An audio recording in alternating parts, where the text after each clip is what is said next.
Thank you, Jessica, for all the insights you already delivered. Now we'll move to part 4, assessing community impact. And as you can draw from the icons below the headline here, this concerns all SDGs.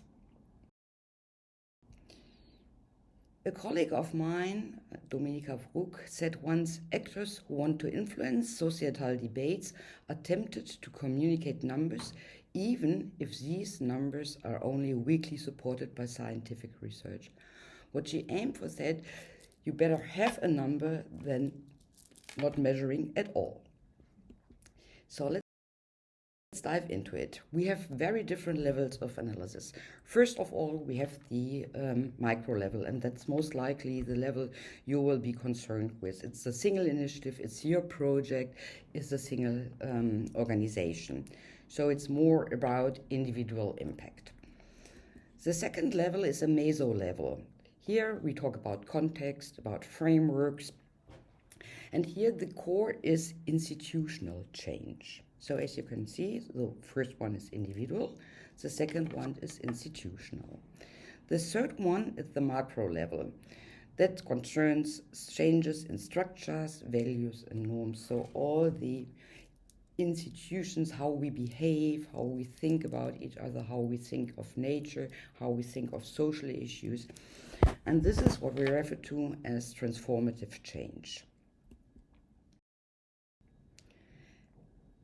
The United Nations claims that society needs a better statistical compass to shift emphasis from measuring economic phenomena to actually measuring sustainable development. And this is what we are concerned with in this MOOC. A core issue here is the theory of change. That is a method that explains how and why a given intervention, or in your case, your project, will lead to change. And this is based on specific assumptions and on a causal analysis based on evidence, ideally.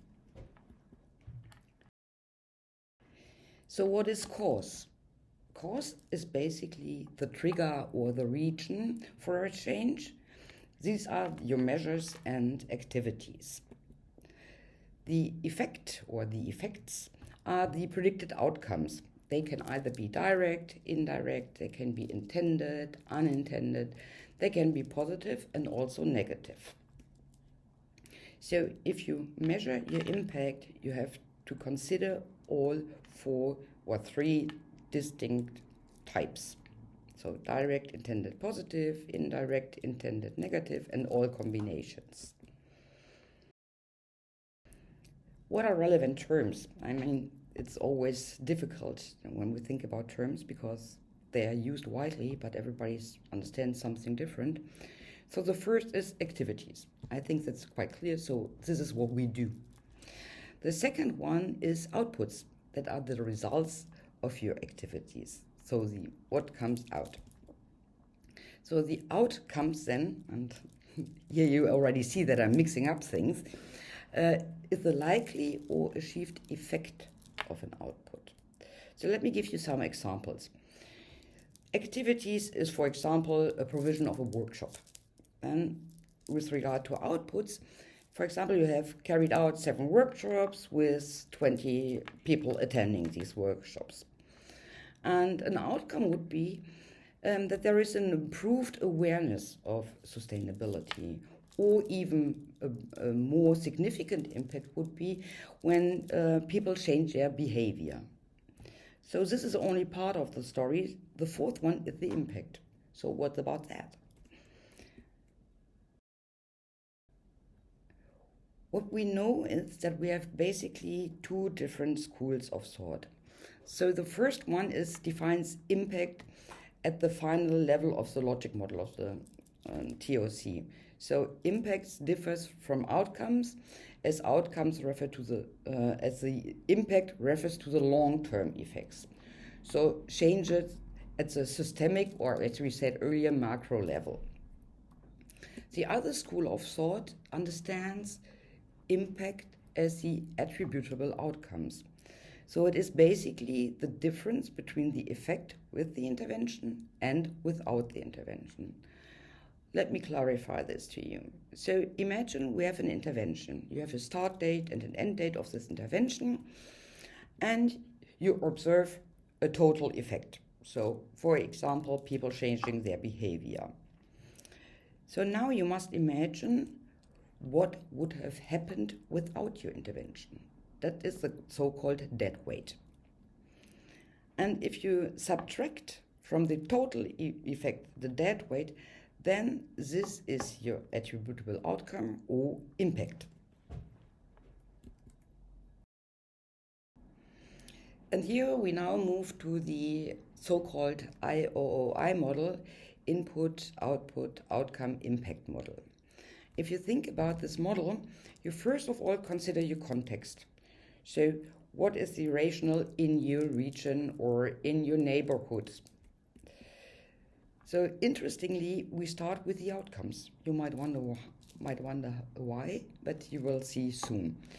So you think about what you wish to achieve, what you envisage for sustainable development with your concrete project. Then you think about what outputs do I need to generate to achieve that outcome. So it's a backwards link here. Then you think, okay, in order to have these outputs, so what activities do I actually need to carry out in order to get there?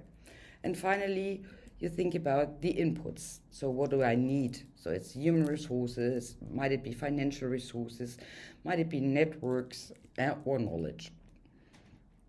And only then, through attribution, you come to your impacts. So this is the basic IOOI model. So you start with your outcomes, move back to the outputs, activities, inputs, and then move forwards through attribution to the impacts.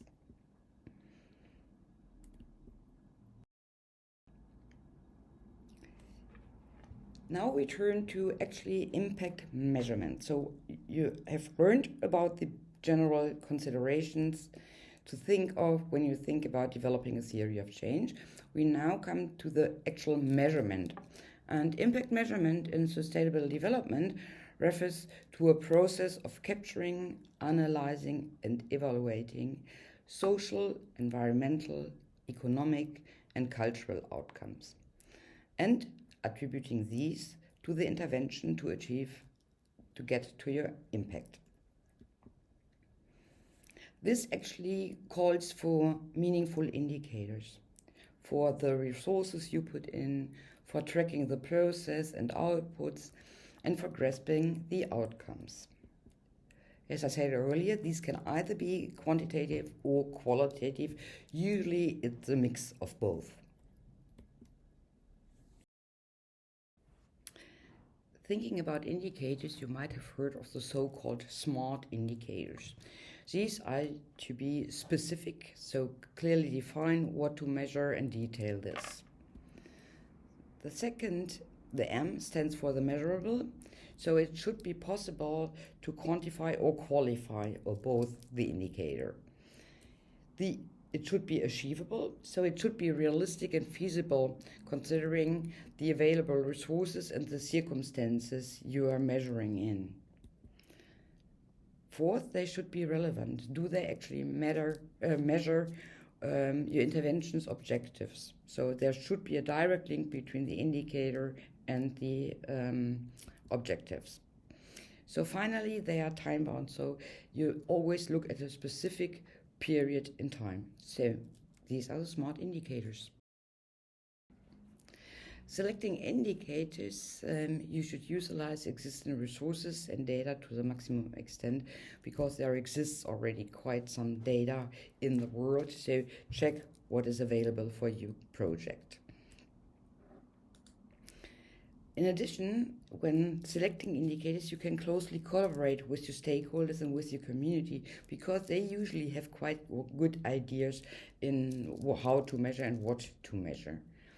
And also, considering selecting indicators, you should always take in stakeholder perspective to make sure their views and their perspectives are represented. And finally, when selecting indicators, you should encourage your stakeholders not only report at the end of the project, but also report intermediate progress, because that helps you really to spot wrong developments.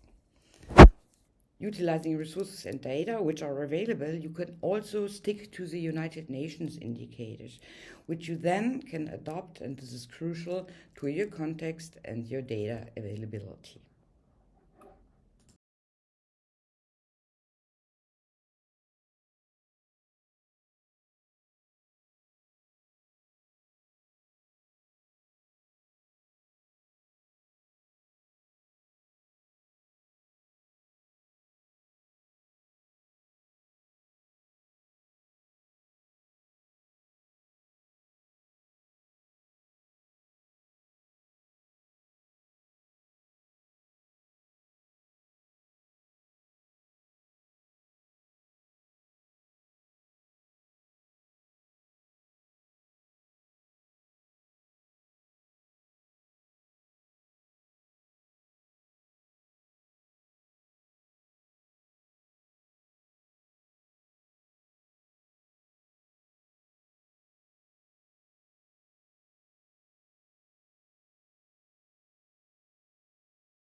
So another key issue in developing your theory of change is really identifying and explaining assumptions underlying the causal links.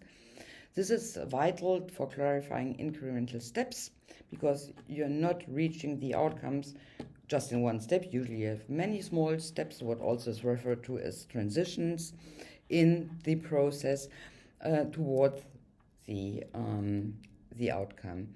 And so it's about the links and the connections between the different actions and the interventions.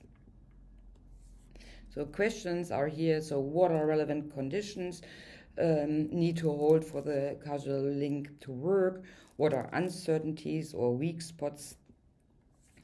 And do these assumptions fully explain the expected outcome? Is it plausible? Does it need testing? These are questions relevant when really thinking about your assumptions. And closely related to the assumptions is identifying risks. So, what are risks? Risks are a component of uncertainty. I do not know, for example, how frameworks will develop. How will the political framework develop? Will there be any other issues that affect my intervention? So often these are related to assumptions or external factors. Most likely, actually, external factors. For example, a policy changes. Saying, for example, in Germany, we have now a coalition where the Green Party also is part of. So our whole economic policy changed towards sustainability, at least on paper. So this is something we couldn't know before. That just happened. So I now check my theory of change and think about such risks. Usually these risks, if they really happen or come into play, they interrupt the pathway to change. So you might need to mitigate through specific activities